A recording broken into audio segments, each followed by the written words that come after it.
ಹಾಗೆ ಆ ಮನೇಲೂ ಇರ್ಬೋದಿತ್ತು ತಾನೆ. ನೀನು ನನ್ ಜೊತೆ ಇರೋದು ಬೇರೆ ದಾರಿ ಇಲ್ಲ ಅಂತ ಅಲ್ಲ, ಇರೋದು ಇದು ಒಂದೇ ದಾರಿ ಅಂತ. ಅದು ಒಂಥರ ನಂಬಿಕೆನೆ ಅಲ್ವಾ?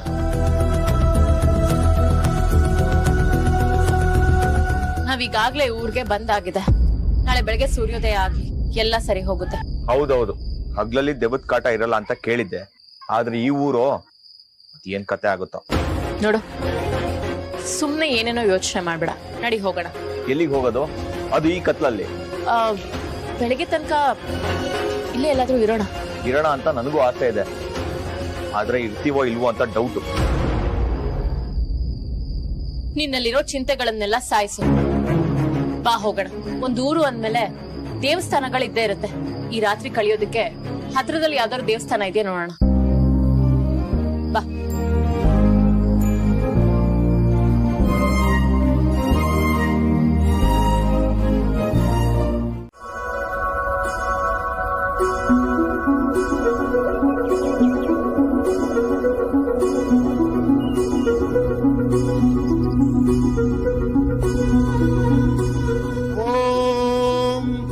आदिदेव नमस्तुभ्यं प्रसीद मम भास्करः दिवाकर नमस्तुभ्यं प्रभाकर नमोस्तुते सप्ताश्वरतमारूढं प्रचंड कच्छपात्मजं मूलतो ब्रह्मरूपाय मध्यतो विष्णुरूपिणी अग्रतः शिवरूपाय वृक्षराजाय ते नमः गुरुशुक्रशनिभ्यश्च राहुवे केतुवे नमः ओम नमः शिवाय।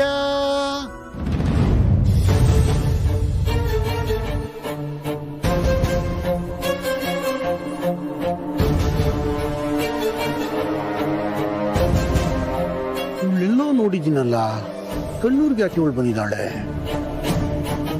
ಈ ಮುಖ ಎಲ್ಲೋ ನನಗೆ ತುಂಬಾ ಪರಿಚಯ ಇರೋ ಇದೆಯಲ್ಲ, ಆದ್ರೆ ಎಲ್ಲಿ ಅಂತ ಗೊತ್ತಾಗ್ತಾ ಇಲ್ಲ.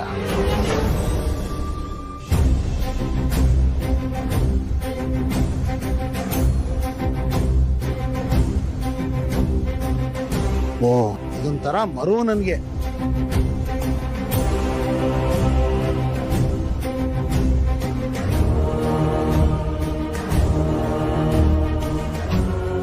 ಗುರುಗಳೇ, ಗುರುಗಳೇ. ಓ ವಸಂತ, ನಮಸ್ಕಾರ ಗುರುಗಳೇ.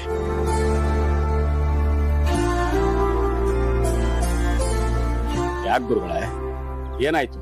ಏನ್ ಯೋಚನೆ ಮಾಡ್ತಾ ಇದ್ದೀರಿ? ಹೌದು ವಸಂತ, ಆ ಕಂಬದ ಹಿಂದೆ ಒಂದು ಹೆಣ್ಮಗಳು ಕೂತಿದ್ದಾಳೆ. ಎಲ್ಲೋ ನೋಡಿದ್ದೀನಿ ಅಂತ ಅನಿಸ್ತಾ ಇದೆ.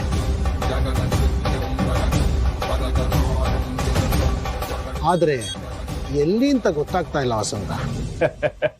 ಅಯ್ಯ ಬಿಡಿ ಗುರುಗಳೇ, ನೀವು ಈಗ ಆಡಿದ ಮಾತನ್ನ ಸ್ವಲ್ಪ ಹೊತ್ತು ಬಿಟ್ರೆ ಮರ್ತೆ ಹೋಗಿರ್ತೀರಿ. ಅಂತದ್ರಲ್ಲಿ ನೋಡ್ದಾರನ್ನ ನೆನ್ಪಿಟ್ಕೋತೀರಾ? ಗುರುಗಳೇ, ನಾನು ಈಗ ಹೇಳಕ್ ಬಂದಿರೋ ವಿಚಾರನೇ ಬೇರೆ. ರಾತ್ರಿ ಊರಲ್ಲಿ ಏನಾಯ್ತಿತ್ತು ಗೊತ್ತು ತಾನೆ ನಿಮ್ಗೆ? ಮಾದಲಮ್ಮನ ನಗು ಕೇಳಿಸ್ತಾ ಇತ್ತು, ಕಣ್ಣಮ್ಮನ ಗುಡಿಯ ಗಂಟೆ ಶಬ್ದ ಕೇಳಿಸ್ತಾ ಇತ್ತು. ಶುಭಾಶುಭಗಳು ಒಂದೇ ಸಲ. ಹೌದು ಗುರುಗಳೇ, ರಾತ್ರಿ ಮನೆಯಿಂದ ಆಚೆ ಬರಕ್ ಆಗ್ಲೇ ಇಲ್ಲ. ಆ ಸದ್ದು ಅಷ್ಟು ಭಯಂಕರವಾಗಿತ್ತು. ಇದ್ರ ಸೂಚನೆ ಏನು ಅಂತ ನಿಮ್ಮನ್ನ ಕೇಳೋಣ ಅಂತ ಬಂದೆ. ಎಲ್ಲಾನು ಬೆಟ್ಟದ ಸ್ವಾಮಿಗಳು ಆಗ್ಲೇ ಹೇಳಿದಾರಲ್ಲ ವಸಂತ. ಕಣ್ಣೂರಿನ ಶಾಪ ವಿಮೋಚನೆಗೆ ಇವೆಲ್ಲ ಶುಭ ಲಕ್ಷಣಗಳು.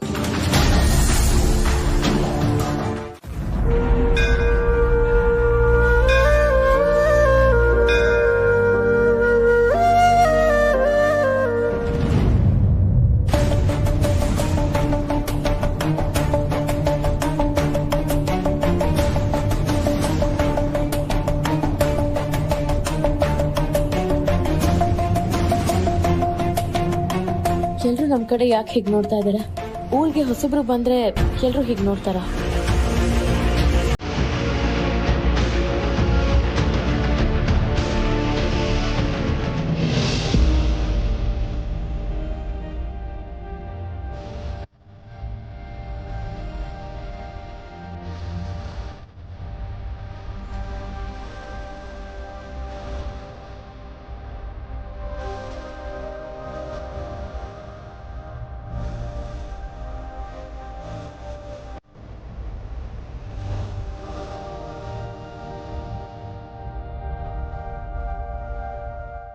ಅಬ್ಬಾಯಿ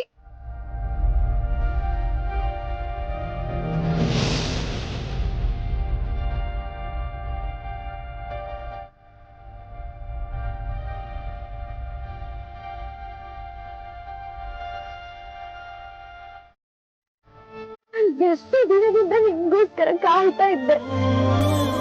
ನಿನ್ಗೋಸ್ಕರ ಒಬ್ಳು ಇದ್ದಾಳೆ. ಅವಳ ಮನ್ಸಲ್ಲಿ ನಿನಗ್ ಬಿಟ್ಟು ಬೇರೆ ಯಾರಿಗೂ ಜಾಗ ಇಲ್ಲ ಅಂತ ನಿನಗ್ ಅನ್ನಿಸ್ಲಿಲ್ವಾ? ನಾನು ಇಷ್ಟ ಅನ್ನೋ ಮಾತು ನಿನ್ ಬಾಯಲ್ಲಿ ಇತ್ತಲ್ವಾ? ಅದು ನಾಲ್ಗೆ ತುದಿಗ್ ಬರೋ ಹೊತ್ತಿಗೆ ನೀನ್ ಎಲ್ಲೊಂಟೋದೆ. ಒಂದ್ಸಲ ಕೂಡ ನಾನ್ ನಿನಗ್ ನೆನ್ಪಾಗ್ಲಿಲ್ವಾ? ಇಲ್ಲಿ ನಾನು ನೀನ್ ಇವತ್ ಬರ್ತೀಯಾ ನಾಳೆ ಬರ್ತೀಯಾ ಅಂತ ನಿನಗ್ ಕಾಯೋದೇ ಆಯ್ತು. ಯಾಕೆ ಬೈದ್ ನಿನಗ್ ಅರ್ಥ ಆಗ್ಲಿಲ್ಲ?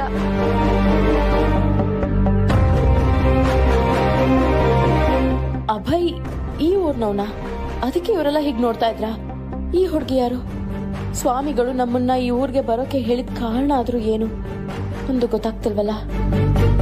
ಮಾತಾಡು ಅಭಯ್, ಯಾಕೆ ಸುಮ್ನೆ ಇದ್ಯಾ? ನಿನ್ ಮಾತ್ ಕೇಳೋಕ್ ತಾನೆ ನಾವೆಲ್ರೂ ಕಾಯ್ತಾ ಇರೋದು. ಮಾತಾಡು ಅಭಯ್.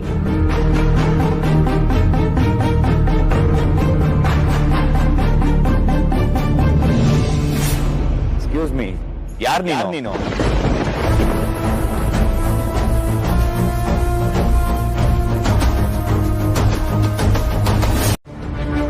ಎಂತ ಮಾತಾಡ್ಬಿಟ್ಟೆ? ತುಂಬಾ ಚೂಟಿ ಇದೆಯಂತ ಊರಿನ ಜನ ಎಲ್ಲ ಸೇರಿ ನೀನ್ ಓದಕ್ ಸಹಾಯ ಮಾಡಿದ್ರೆ, ನೀನ್ ಓದ್ ಬಂದು ಪೊಲೀಸ್ ಆಗಿ ಬಂದಾಗ ಊರಿನ ಜನ ಎಲ್ಲ ನಮ್ಮೂರ್ ಹುಡುಗ ಪೊಲೀಸ್ ಆದೆ ಅಂತ ಸಂತೋಷ ಪಟ್ರು. ಅಂತ ಊರಿನ ಜನವನ್ನ ನೀನ್ ದೇವ್ಗಳು ಅಂದ್ಬಿಟ್ಟಲ್ಲಪ್ಪ. ಪೇಟೆಗೆ ಹೋದವನು ಹುಡುಗಿ ಜೊತೆಲಿ ಬಂದವನೇ ಅಂದ್ರೆ ನಿನ್ಗೆ ಅಲ್ಲೇ ಅರ್ಥ ಆಗಲ್ವಾ ಸಹಸ್ರ?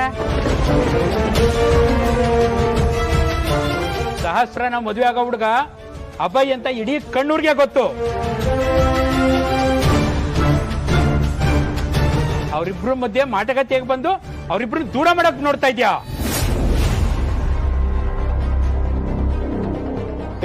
ಏನ್ ನೋಡ್ತಿದ್ದೀವಿ? ಅವ ವಸಂತ ಕರ್ಕಬ.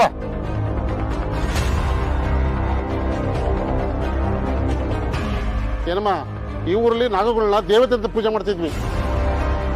ನಾಗಗಳಾಗ್ಲಿ ಮನುಷ್ಯ ಆಗ್ಲಿ ಮೋಸ ಮಾಡೋರಿಗೆ ಎಲ್ಲರಿಗೂ ಒಂದೇ ಶಿಕ್ಷೆ.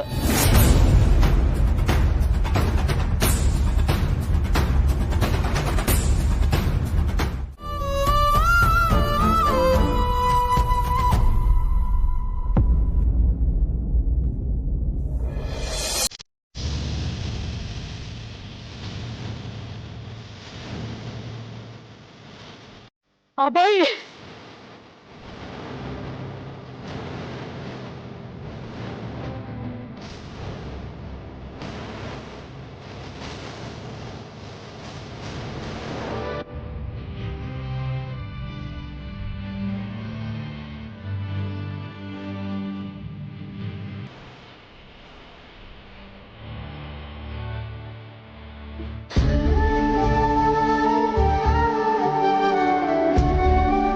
ಅಭಯ್, ಎಲ್ಲೋ ಹೋಗಿದ್ದೆ ಇಷ್ಟು ದಿವಸ?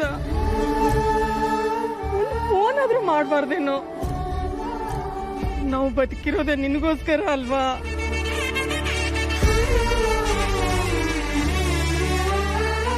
ಲೇ ಮಗ, ನೀನು ಕೆಲಸದ ವಿಚಾರವಾಗಿ ಆಚೆ ಹೋಗಿರ್ಬೋದು. ಇಷ್ಟು ದಿನ ಬರದೇ ಇದ್ರೆ ಹೆತ್ತೋರ್ ಸಂಕಟ ಏನು ಅಂತ ಗೊತ್ತೇನೋ ನಿನಗೆ?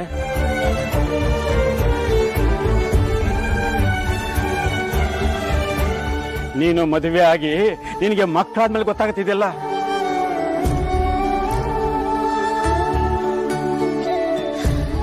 ರೀ, ಅವನಿಗೆ ಯಾಕ್ರಿ ಬೈತಾ ಇದ್ದೀರಾ?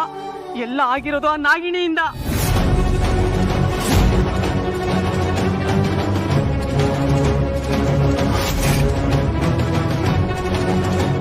ನನ್ನ ಮಗ ನಾಗಬಂಧನದಲ್ಲಿದ್ದ ಅಂತ ಸ್ವಾಮಿಗಳು ಹೇಳಿದ್ರು ತಾನೆ.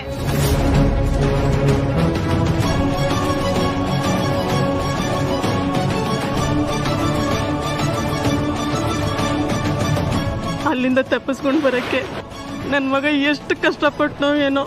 ಅಲ್ಲಿಂದ ಬಂದ್ನಲ್ಲ, ಅಷ್ಟು ಸಾಕು ನನಗೆ.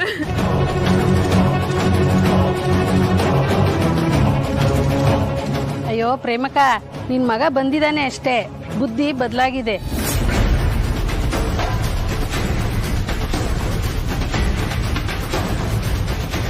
ಏನು ಹೇಳ್ತಿದ್ದೀರಾ ನೀವು? ನಾವೆಲ್ಲ ನಿನ್ ಮಗ ನಾಗಿಣಿ ಬಂಧನದಲ್ಲಿದ್ದಾನೆ ಅನ್ಕೊಂಡಿದ್ವಿ. ಅದೆಲ್ಲ ಸತ್ಯ ಅಲ್ಲ. ನಿಮ್ ಮಗ ನಿಮ್ಮನ್ನ ನಮ್ಮನ್ನ ಇವಳನ್ನ ಈ ಊರ್ನೆಲ್ಲ ಮರ್ತಿದ್ದು ಇವಳಿಂದ.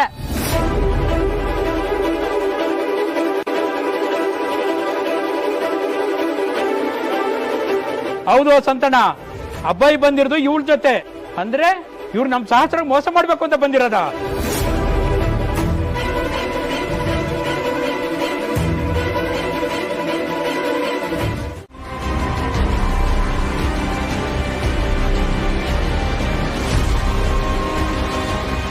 ಶತಶೃಂಗ, ನಿನ್ ಕಣಿಗೆ ಏನಾಯ್ತು? ಅದು ಅಯ್ಯೋ, ನಮ್ ದೇವತೆ ಕಣ್ಣಮ್ಮ ಒಂದ್ ಕಣ್ಣಲ್ಲಿ ಇರ್ಬೇಕಾದ್ರೆ ಅದನ್ನ ನೋಡ್ಕೊಂಡು ನಾನು ಹೆಂಗಿರ್ಲಿ, ಅದಕ್ಕೆ ನನ್ನ ಕಣ್ಣನ್ನು ತಿವಿದ್ಬಿಟ್ಟು ಅಮ್ಮನವ್ರ ಪಾದಕ್ಕೆ ಅರ್ಪಿಸ್ಬಿಟ್ಟೆ.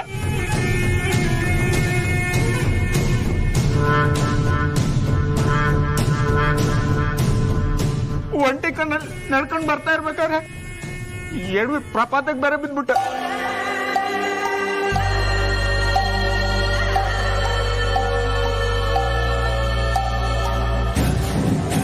ಹೋದ ಜನ್ಮದಲ್ಲಿ ನಾಗಿಣಿ ಕಣ್ಣಮ್ಮನ ಕಣ್ಣು ಕಿತ್ಕೊಂಡು ಹೋಗ್ತಾ ಇರ್ಬೇಕಾದ್ರೆ ನಾನು ಅಡ್ಡ ಬಂದೆ, ಅದಕ್ಕೆ ನಾನು ಸಾಯಿಸ್ಬಿಟ್ಲು. ಹೋದ ಜನ್ಮದಲ್ಲಿ ಕಣ್ಣೂರಿಗೆ ಮಾಡಿದ ಅನ್ಯಾಯ ಸಾಲದು ಅಂತ ಈ ಜನ್ಮದಲ್ಲೂ ಅದೇ ಕೆಲಸ ಮಾಡ್ತಿದ್ದಾಳು.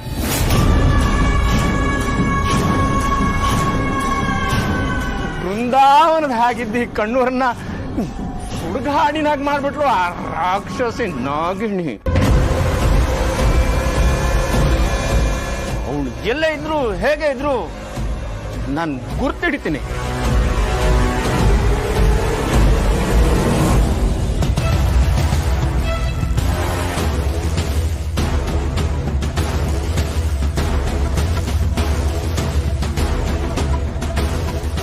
ನೀನೇ ನಾಗಿಣಿ ಅಂತ ಇಲ್ಲಿ ಸೇರಿರೋ ಜನಕ್ಕೆ ಹೇಳಿದ್ರೆ ಇವರು ನಿನ್ನ ಸಾಯಿಸೋಕೆ 2 ನಿಮಿಷ ಆಗ್ಬೋದಲ್ವಾ? ಹೇಳೋ ಕೆಲಸ ಮಾಡಿದ್ರೆ ಮರುಕ್ಷಣದಲ್ಲಿ ನಿನ್ನ ಸಾವಾಗುತ್ತೆ ಶತಶೃಂಗ.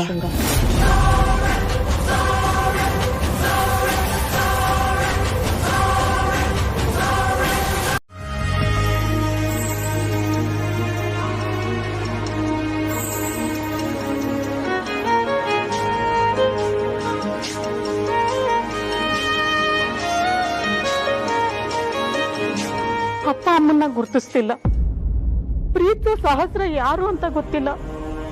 ಅದೆಲ್ಲ ಯಾಕೆ? ನಿನಗ್ ನೀನ್ ಯಾರು ಅಂತಾನೆ ಗೊತ್ತಿಲ್ಲ. ಇದಕ್ಕೆಲ್ಲ ಕಾರಣ ಆ ನಾಗಿಣಿ. ಅವಳು ನಾಶವಾಗಿ ಹೋಗ್ತಾಳೆ. ಅವಳಿಗೆ ಘೋರವಾದ ಸಾವು ಬರಬೇಕು. ಅವಳು ಸತ್ತ ಮೇಲೂ ಅವಳಿಗೆ ಮೋಕ್ಷ ಸಿಗಬಾರ್ದು.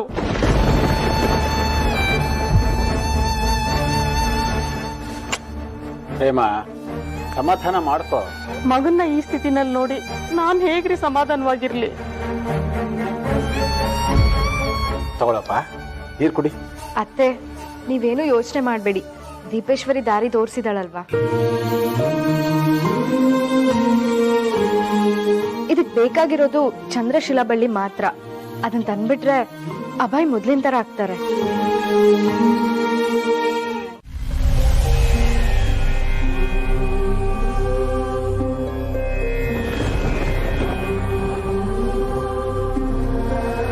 ಪರಮೇಶ್ವರ, ನಾಗಮಣಿ ಇರೋ ಜಾಗಕ್ಕೆ ದಾರಿ ತೋರಿಸು ಅಂತ ಬೇಡಿದ್ರು ಮನಪಟಲದಲ್ಲಿ ಯಾವುದೇ ದಾರಿ ಕಾಣಿಸ್ತಾ ಇಲ್ವಲ್ಲ ದೇವ.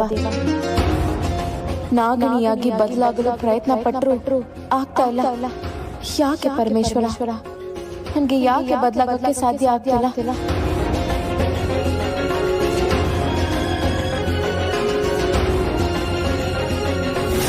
ಅಯ್ಯೋ ದೇವ್ರೆ, ಸ್ವಾಮಿಗಳು ಹೇಳ್ದಾಗೆ ಆಗಿದೆ.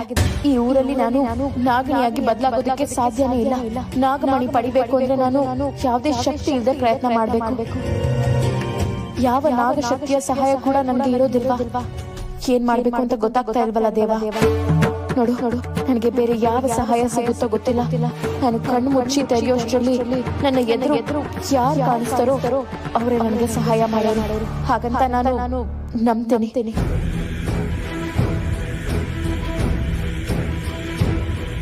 ನನಗೆ ಸಹಾಯ ಮಾಡೋ ಶಕ್ತಿ ಇರೋರನ್ನ ನನ್ನ ಕಣ್ಣು ಮುಂದೆ ಕಾಣೋ ಹಾಗೆ ಮಾಡುತ್ತಿದ್ದೆ.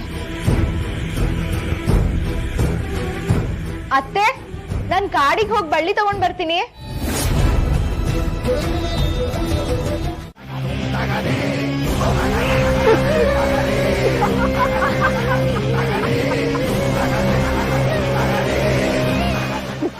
ಇದನ್ನು ಪಡೆಯೋದಕ್ಕೆ ಆ ಧನಂಜಯನ್ ರೂಪದಲ್ಲಿರೋ ದಿಗ್ವಿಜಯನ್ ಜೊತೆ ಒಪ್ಪಂದ ಮಾಡಿಕೊಂಡೆ. ಆ ಮಂತ್ರವಾದಿ ಯೂಸುಫ್ ಜಿನ್ನನ್ ಜೊತೆ ಸೇರ್ಕೊಂಡೆ.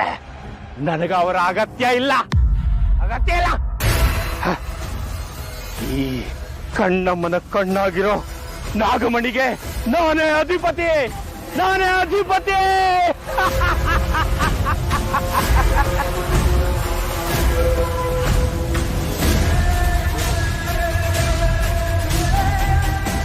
ಇದು ನನ್ನ ಜೀವನದ ಮುಹೂರ್ತ.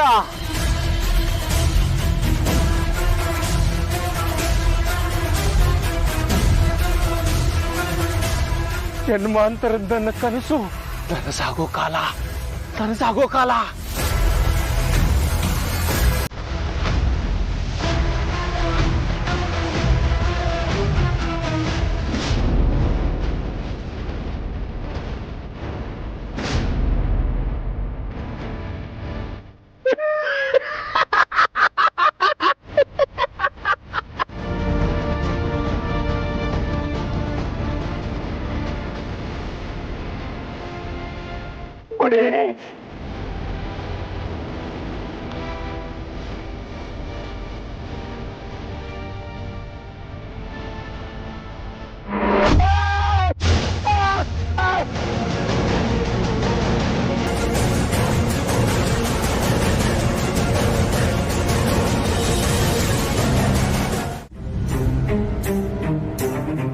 ನಾಗದ್ವೇಷ. ಇವರ ಗುಣದಲ್ಲಿ ನಾಗದ್ವೇಷ ಇಲ್ಲ. ಆ ದ್ವೇಷ ಇವರ ರಕ್ತದಲ್ಲೇ ಬೆರೆತು ಹೋಗಿದೆ. ಶತಶೃಂಗ ಅಷ್ಟರ ಮಟ್ಟಿಗೆ ಇವ್ರುಗಳನ್ನ ನಂಬಿಸ್ಬಿಟ್ಟಿದ್ದಾನೆ. ಮೊದಲು ಇವರ ಮನಸ್ಸುಗಳಿಂದ ಅವನ ದುಷ್ಟತನದ ಅರಿವು ಮೂಡಿಸಬೇಕು. ನಂತರ ಅಷ್ಟೇ ನಾನು ನಿರಪರಾಧಿ ಅಂತ ಸಾಬೀತು ಮಾಡೋದಕ್ಕೆ ಸಾಧ್ಯ. ಅಲ್ಲ, ಆ ಶತಶೃಂಗ ಇದಾರಲ್ಲ, ಅವ್ರ ಮಾತು ಯಾಕೆ ಈ ಊರಲ್ಲಿ ಅಷ್ಟೊಂದು ಬೆಲೆ? ಅವರು ಮಹಾಮಹಿಮರು. ಹೋದ ಜನ್ಮದಲ್ಲಿ ಕಣ್ಣಮ್ಮ ತಾಯಿ ದೇವಸ್ಥಾನಕ್ಕೆ ಕಾವಲರಾಗಿದ್ದವರು. ಅವನನ್ನ ಕೊಂದು ನಾಗಿನಿ ಕಣ್ಣಮ್ಮನ ಕಣ್ಣನ್ನ ಅಪಹರಿಸ್ಕೊಂಡು ಹೋಗಿದ್ದಾಳೆ. ನಂತರ ಅವನು ಮಗನಾಗಿ ಹುಟ್ಟಿ ಈ ಊರಿಗೆ ಕಣ್ಣಮ್ಮನ ಕಣ್ಣನ್ನ ತಂದು ಸೇರಿಸ್ತೀನಿ ಅಂತ ಎಲ್ರಿಗೂ ಮಾತು ಕೊಟ್ಟ. ಅದಕ್ಕೆ ಈ ಊರಲ್ಲಿ ಅವನ ಮಾತು ಅಂದ್ರೆ ಅಷ್ಟೊಂದು ಬೆಲೆ. ಅವನ ಮೇಲಿನ ಇವರ ನಂಬಿಕೆ ಎಷ್ಟು ಗಾಢವಾಗಿದೆ ಅಂದಾಗ ಅದನ್ನ ಬರೀ ಮಾತಿಂದ ಚೂರ್ ಮಾಡೋದಕ್ಕೆ ಸಾಧ್ಯನೇ ಇಲ್ಲ. ಮೊದ್ಲು ಅವನ ಮುಖವಾಡ ಕಳಿಸ್ಬೇಕು. ಅದಕ್ಕೆ ನಾನು ಏನಾದ್ರೂ ಮಾಡ್ಲೇಬೇಕು.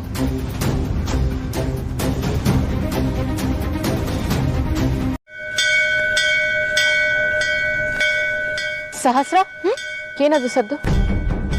ಅದು ಕಣ್ಣಮ್ಮನ ಗುಡಿ ಗಂಟೆ ಸದ್ದು. ಮತ್ತೆ ಅಲ್ಲಿಗೆ ಯಾರು ಹೋಗೋದಿಲ್ಲ, ಅಲ್ಲಿ ಪೂಜೆ ನಡೆಯಲ್ಲ ಅಂತ ಹೇಳಿದೆ. ಕಣ್ಣೂರಿಗೆ ಒಳ್ಳೇದಾಗೋ ಸೂಚನೆ ಬಂದಾಗ ಕಣ್ಣಮ್ಮನ ಗುಡಿ ಗಂಟೆಗಳು ತಾನೇ ಬಡ್ಕೊಳ್ಳುತ್ತೆ. ಕಳೆದ ರಾತ್ರಿ ಕೂಡ ಇಲ್ಲಿಂದ ಗಂಟೆ ಸದ್ದು ಕೇಳಿಸ್ತು. ಹಾಗೆ ಮಾದಲಮ್ಮನ ನಗುವಿನ ಸದ್ದು ಕೇಳಿಸ್ತಾ ಇತ್ತು. ಇಷ್ಟು ದಿನ ಮಾದಲಮ್ಮ ಬಿಕ್ಕಿ ಅಳ್ತಾ ಇರೋ ಸದ್ದು ಕೇಳಿಸ್ತಾ ಇತ್ತು. ಆದ್ರೆ ನಿನ್ನೆ ಮಾತ್ರ ನಗ್ತಾ ಇರೋ ಸದ್ದು ಕೇಳಿಸ್ತು. ಒಂದ್ ಕಡೆ ಶುಭ ಶಕುನ, ಇನ್ನೊಂದ್ ಕಡೆ ಅಪಶಕುನ. ಇದರಿಂದ ಕಣ್ಣೂರಿಗೆ ಏನಾಗುತ್ತೆ ಅಂತಾನೆ ಗೊತ್ತಾಗ್ತಾ ಇಲ್ಲ. ಕಣ್ಣಮ್ಮ ಸರಿ, ಈ ಮಾದಲಮ್ಮ ಯಾರು? ಮಾದಲಮ್ಮ ಕಣ್ಣಮ್ಮನ ತಂಗಿ. ಅವಳು ಕೂಡ ದೇವಿನೇ. ಆದ್ರೆ ದುಷ್ಟನಿಗೆ ವರ ಕೊಟ್ಟು ನೈವೇದ್ಯ ಸ್ವೀಕರಿಸಿದ ಕಾರಣಕ್ಕೆ ಅವಳ ದೈವ ಶಕ್ತಿ ದೂರ ಆಯ್ತು. ಮಾದಲಮ್ಮ ಕ್ಷುದ್ರ ಶಕ್ತಿ ಆದ್ಲು.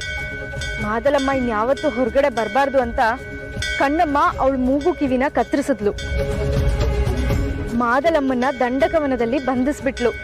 ಅವತ್ತಿಂದ ಪ್ರತಿದಿನ ರಾತ್ರಿ ಮಾದಲಮ್ಮ ಬಿಕ್ಕಿ ಬಿಕ್ಕಿ ಅಳ್ತಾ ಇರೋ ಸದ್ದು ಇಡೀ ಊರಿಗೆ ಕೇಳಿಸ್ತಾ ಇತ್ತು. ಆದ್ರೆ ನಿನ್ನೆ ಮಾತ್ರ ಮಾದಲಮ್ಮ ಅಳ್ಳಿಲ್ಲ, ಅಟ್ಟಹಾಸದಿಂದ ನಗ್ತಾ ಇದ್ಲು.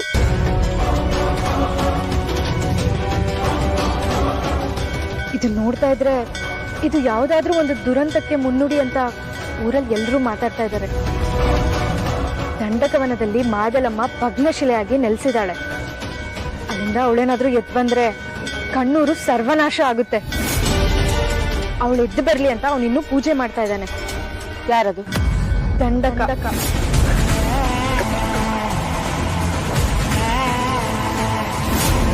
ದಂಡಕ ಒಬ್ಬ ಮಹಾ ಮಾಂತ್ರಿಕ ಶಿವಾನಿ. 33 ವರ್ಷಕ್ಕೆ ಒಂದ್ಸಲ ಅವನ್ ದೇಹನ ತ್ಯಾಗ ಮಾಡಿ ಮತ್ತೊಂದ್ ದೇಹಕ್ಕೆ ಸೇರ್ಕೊಳ್ಳೋ ಅಂತ ದುಷ್ಟ ಅವನು. ನರಬಲಿ ಕೊಡೋ ರಾಕ್ಷಸ ಅವನು.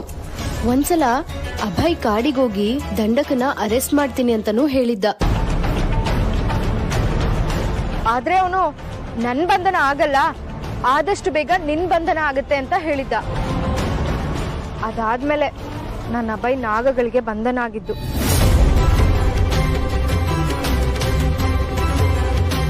ಕಣ್ಣೂರಿನ ಜನಗಳಿಗೆ ಅವನು ಅಂದ್ರೆ ತುಂಬಾ ಭಯ.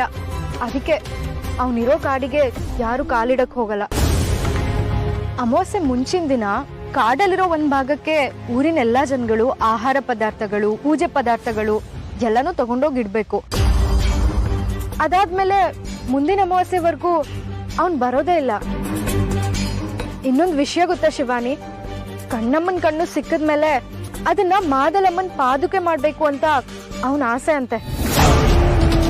ಅದನ್ನ ಮಾಡ್ಬಿಟ್ರೆ ಕಣ್ಣಮ್ಮನ್ ದೈವತ್ವ ದೂರ ಆಗುತ್ತಂತೆ, ಮಾದಲಮ್ಮಂಗೆ ಶಕ್ತಿ ಜಾಸ್ತಿ ಆಗುತ್ತಂತೆ. ಆಮೇಲೆ ಬಂಧನ ಆಗಿರೋ ಮಾದಲಮ್ಮ ಹೊರಗಡೆ ಬರ್ತಾಳಂತೆ. ಇದೆಲ್ಲ ನನ್ಗೆ ಹೇಗ್ ಗೊತ್ತು ಅಂತನಾ? ಶತಶೃಂಗ ಅಣ್ಣ ದಂಡಕನ್ ಬಗ್ಗೆ ತುಂಬಾ ಚೆನ್ನಾಗಿ ತಿಳ್ಕೊಂಡಿದ್ರು. ಇದನ್ನೆಲ್ಲ ತಿಳ್ಕೊಳಕ್ಕೆ ಅಂತಾನೆ ಅವ್ರ ಜೊತೆ ಅವ್ರ ಶಿಷ್ಯ ಆಗಿದ್ರು ಅವರು.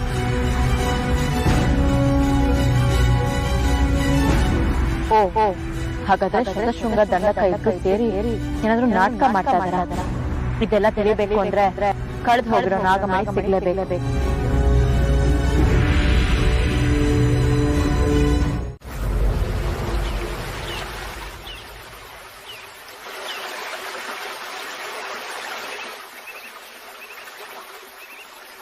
ಇಲ್ಲೇ ಎಲ್ಲೋ ಇತ್ತಲ್ಲ.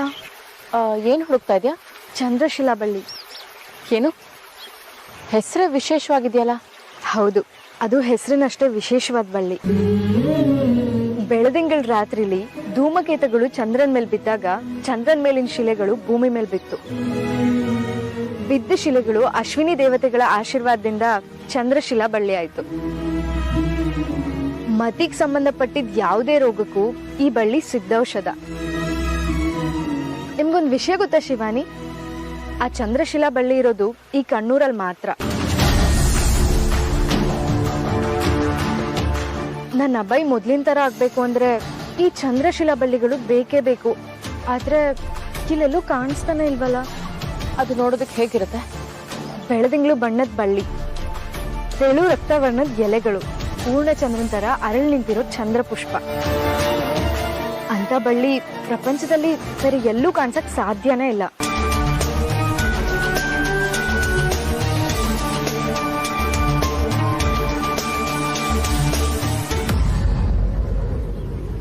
ಅಯ್ಯೋ, ಯಾಕೇನಾಯ್ತು? ಅಲ್ಲೊಂದು ಬಳ್ಳಿ ಇತ್ತು, ಬಾಡೋಗಿದೆ ಅದು. ಅದನ್ನೇ ತಗೊಂಡು ಹೋಗ್ಬೋದಲ್ವಾ?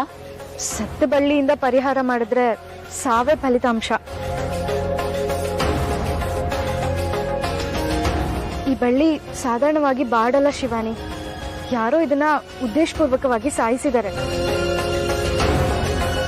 ಯಾರು ಮಾಡಿರ್ಬೋದು? ಇನ್ಯಾರು? ಅದೆಲ್ಲ ಆ ಪಾಪಿ ನಾಗಿಣಿ ಮಾಡಿರ್ಬೋದು.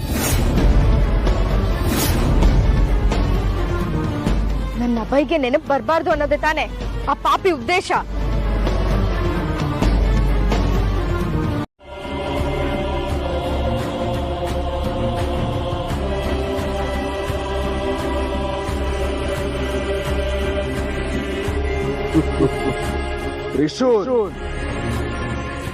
ಆದಿಶೇಷನ ಮನುಷ್ಯ ರೂಪಿ ನಾಗಿನಿ ಶಿವಾನಿಯ ಗಂಡ ಧನಂಜಯ ರೂಪದ ದಿಗ್ವಿಜಯನ ಮಗ. ಇದು ನಿನ್ನ ವಿಳಾಸ. ಆದರೆ ಇನ್ನು ಕೆಲವೇ ದಿನಗಳಲ್ಲಿ ನಿನ್ನ ಹೆಸರು ದಂಡಕ. ಈ ಮಾದಲಮ್ಮನ ಮಗ ದಂಡಕ.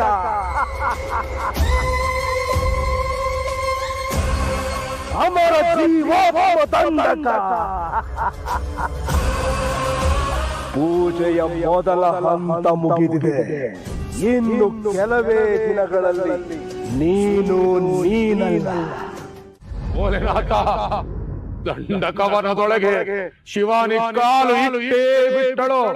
ಅದು ಶುದ್ಧ ದೇವತೆ ಮಾದಳಮ್ಮನ ಕಾವಲಿರುವವನ ನಾಗಶಕ್ತಿಯನ್ನು ಕಳೆದುಕೊಂಡಿರುವ ಶಿವಾನಿಗೆ ಆ ಕ್ಷೇತ್ರದ ಪಾಲಕಿಯಾಗಿರೋ ಮಾದಲಮ್ಮನ ಶಕ್ತಿಯ ಜೊತೆಯಾಗಲಿ ಅಥವಾ ಅವಳ ಶಿಷ್ಯನಾಗಿರೋ ದಂಡಕನ ಜೊತೆಯಾಗಲಿ ಕಾದಾಡ ಶಕ್ತಿಯೇ ಇಲ್ಲ ಪರಮೇಶ್ವರ. ಈ ಸಮಯದಲ್ಲಿ ಶಿವಾನಿಯ ಸೋಲಾದರೆ, ಅವಳ ಬಂಧನವಾದರೆ ಮಹಾಘೋರ ವಿಪತ್ತೆ ನಡೆದು ಹೋಗಲಿದೆ ದೇವ.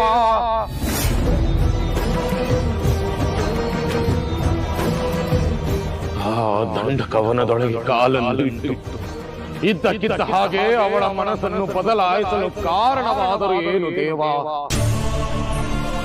ದಂಡಕನ ಬಂಧನದಲ್ಲಿರುವ ತ್ರಿಶೂಲವು ಅವಳ ಕಣ್ಣಿಗೆ ಬೀಳಲಿ, ಆ ಮೂಲಕ ಸಮಸ್ಯೆ ಪರಿಹಾರವಾಗಲಿ ಎನ್ನುವುದು ನಿನ್ನ ಸೂಚನೆಯ. ಎಲ್ಲಿಯೋ ಎಂದಿಗೂ ಯಾವ ತಾತ್ವಿಕ ಶಕ್ತಿಗಳಿಗೂ ಸೋಲು ಉಂಟಾಗದಂತೆ ಕಾಪಾಡು ದೇವ, ಕಾಪಾಡು. ಅಭಯ್, ಕೂತ್ಕೊಳಪ್ಪ, ಕೂತ್ಕೋ.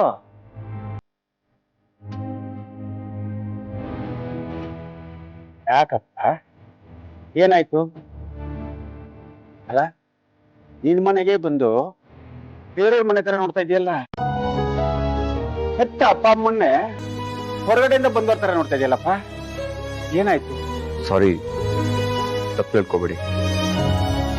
ಎಲ್ಲರೂ ನನ್ನ ಸುತ್ತ ನಿಂತು ಅಬ್ಬಾಯಿ ಅಂತ ಮಾತಾಡ್ಸೋದ್ ನೋಡಿದ್ರೆ ನೀವೆಲ್ಲರೂ ನಂಗೆ ತುಂಬಾ ಬೇಕಾದವರು ಅಂತ ಅನ್ನಿಸ್ತಿದೆ. ನನಗೆ ನೀವೆಲ್ಲರೂ ನನ್ನವರು ಅಂತ ಅನ್ನಿಸ್ತಿದೆ, ಆದ್ರೆ ಯಾರು ಅಂತ ಗೊತ್ತಾಗ್ತಿಲ್ಲ. ನನಗೆ ಗೊತ್ತಿರೋದು ಒಬ್ಳೆ, ಅದೇ ಆ ಶಿವಾನಿ. ನಾನು ಕಣ್ಬಿಟ್ಟಾಗ ನನ್ನ ಎದುರಿಗೆ ಅವಳೇ ಇದ್ದಿದ್ದು. ಏನೇನೋ ನೆನ್ಪು ಬರ್ತಿದೆ, ಆದ್ರೆ ಯಾವ್ದ್ರ ಬಗ್ಗೆನೂ ಕ್ಲಾರಿಟಿ ಸಿಗ್ತಿಲ್ಲ. ಮಗನೇ, ನಿನ್ನ ಹಿಂಗ್ ನೋಡಕ್ ಆಗ್ತಿಲ್ಲ ಕಣೋ. ನೀನ್ ಹೇಗೋ ಬಂದಿದ್ದೀಯಾ, ಆದಷ್ಟು ಬೇಗ ಸರಿ ಹೋಗ್ತೀಯ ಅನ್ನೋ ನಂಬಿಕೆ ಮಾತ್ರ ನಮ್ಮ ಹತ್ರ ಇರೋದು. ನೀನೇನು ಯೋಚನೆ ಮಾಡ್ಬೇಡ. ನಮ್ ಸಹಸ್ರ ಹೋಗಿದ್ದಾಳಲ್ಲ, ಅವಳು ನಿನ್ನ ಸರಿ ಮಾಡೇ ಮಾಡ್ತಾಳೆ. ಅದು ಅವಳ ಕೈಗುಣ. ನಾನ್ ಸ್ವಲ್ಪ ಊಟ ತಗೊಂಡ್ಬರ್ತೀನಿ ನಿನ್ಗೆ. ನನ್ಗೇನ್ ಬೇಡ. ಯಾಕೋ ಮಗ ಊಟ ಬೇಡ ಅಂತಿದ್ಯಾ? ಅಲ್ಲ ಕಣೋ, ನೀನು ಆಗೆಲ್ಲ ಪೇಟೆಗೆ ಹೋದಾಗ ವಾರಕ್ಕೋ ತಿಂಗಳಿಗೋ ಒಂದ್ಸರಿ ಬಂದು, ಅಮ್ಮ ನೀನ್ ಕೈ ತುತ್ಕೊಡಮ್ಮ, ನೀನ್ ಕೈ ತುತ್ತಿಂದು ತುಂಬಾ ದಿನ ಆಯ್ತು. ಆ ಪೇಟೆ ಹೋಟ್ಲಲ್ಲಿ ಊಟ ಮಾಡಿ ನನ್ನ ನಾಲ್ಗೆ ಕೆಟ್ಟು ಹೋಗಿದೆ. ಊಟ ಕೊಡಮ್ಮ, ಊಟ ಕೊಡಮ್ಮ ಅಂತ ಕೇಳಿ ತಿಂತಿದ್ದಲ್ಲೋ. ಹೀಗೆ ಯಾಕಪ್ಪ ಬೇಡ ಅಂತ ಇದೀಯಾ? ಸ್ವಲ್ಪ ಊಟ ಮಾಡ ಪ್ಲೀಸ್. ನಾನು ನಿಮಗೆ ಬೇಜಾರು ಮಾಡ್ಬೇಕು ಅಂತ ಹೀಗೆ ಮಾತಾಡ್ತಿಲ್ಲ. ನನ್ ಮನ್ ಸರಿ ಇಲ್ಲ, ನನಗೆ ಯಾವುದು ನೆನಪಾಗ್ತಿಲ್ಲ. ದಯವಿಟ್ಟು ಫೋರ್ಸ್ ಮಾಡ್ಬೇಡಿ. ನೋಡಪ್ಪ, ಈಗ ನಿನಗೆ ಏನು ನೆನಪಿಲ್ದೆ ಇರಬಹುದು, ಆದ್ರೆ ನಮ್ ಸಹಸ್ರ ಚಿಕಿತ್ಸೆ ಶುರು ಮಾಡಿದ್ಮೇಲೆ ಎಲ್ಲ ನೆನಪಾಗುತ್ತೆ. ಎಲ್ಲ ಆ ದಂಡಕ ಮಾಡಿದ ಕೆಲಸ. ದಂಡಕಾನ? ಅದ್ಯಾರು? ಅದೇ ಕಣಪ್ಪ, ನೀನು ಇನ್ಸ್ಪೆಕ್ಟರ್ ಆಗಿದ್ದಾಗ ಅವನ್ನ ಅರೆಸ್ಟ್ ಮಾಡ್ತೀನಿ ಅಂತ ಆ ಕಾಡಕ್ ಹೋದಾಗ ಅವನೇ ನಿನ್ನ ಬಂಧಕ್ ಬಂದಲ್ಲ. ಒಂದಲ್ಲ ಒಂದಿನ ನಿನ್ನ ನಾಗಿನಿ ಬಂಧಿಸ್ತಾಳೆ ಅಂತ ಶಾಪ ಹಾಕಿದ್ನಲ್ಲ. ಅದಾದ್ಮೇಲೆ ಕಣಪ್ಪ ಹಿಂಗೆಲ್ಲ ಆಗಿದ್ದು.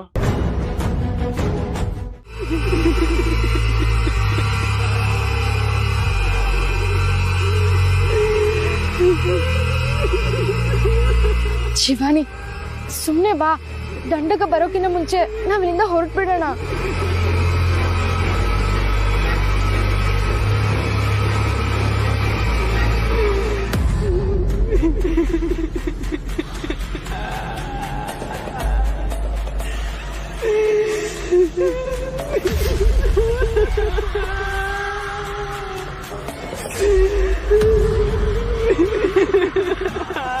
ಏನು ತಾಯಿ ನಿನ್ನಡುವಿನ ಸದ್ದು?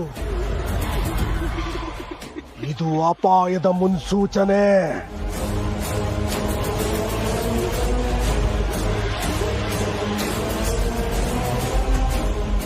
ಈ ದಂಡಕನ ಅರಣ್ಯದಲ್ಲಿ ಶತ್ರುವಿನ ಹೆಜ್ಜೆಯ ಸದ್ದು.